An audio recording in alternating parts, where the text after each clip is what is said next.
নমস্কার বন্ধুরা, আমি উমেশাল থেকে বলছি। আজকে আমি তিতর ডাল করব। তার জন্য আমি দেখো এখানে 100 গ্রাম মুগ ডাল, 50 গ্রাম মটর ডাল বয়েল করে নিয়েছি আগে থেকে।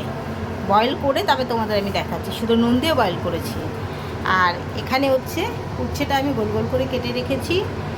এটা রাঁধুনি ফোড়ন দেবো, শুকনো লঙ্কা ফোড়ন দেবো, তেজপাতা ফোড়ন দেবো। বাকিটা তোমাদের আমি দেখাচ্ছি। তেলটা গরম করে নিয়েছি, আমি উচ্ছেটা ভেজে নেব। অল্প অল্প ভাজবো, বেশি নয়। নুন দিয়ে দিলাম, হলুদ দিলাম, দিয়ে উচ্ছেটা একটু ভেজে নেব, তবে খুব বেশি ভাজবো না।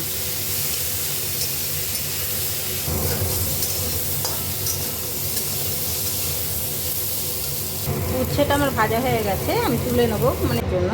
যেহেতু তিতর ডাল, তার জন্য আমি এখানে একটু ঘি দেবো। তেলটা গরম হয়ে গেছে, শুকনো লঙ্কা ফোড়ন দিলাম, তেজপাতা দিলাম,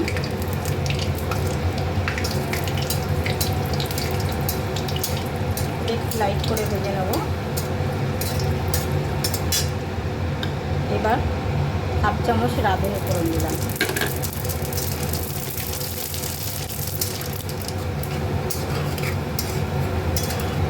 এই চামচে 1/2 চামচ আদা দিলাম বাটা।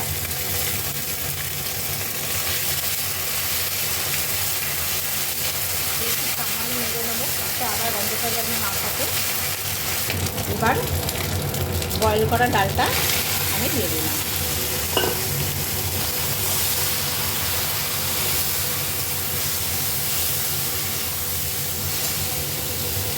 এর ভিতরে উচ্ছে ভাজাটাও দিয়ে দিলাম, সামান্য লাইট করে ভাজা উচ্ছে।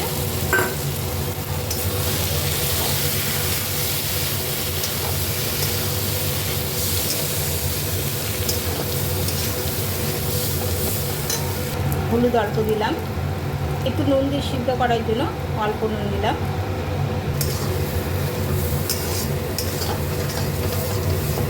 এবার জল দিয়ে দিলাম।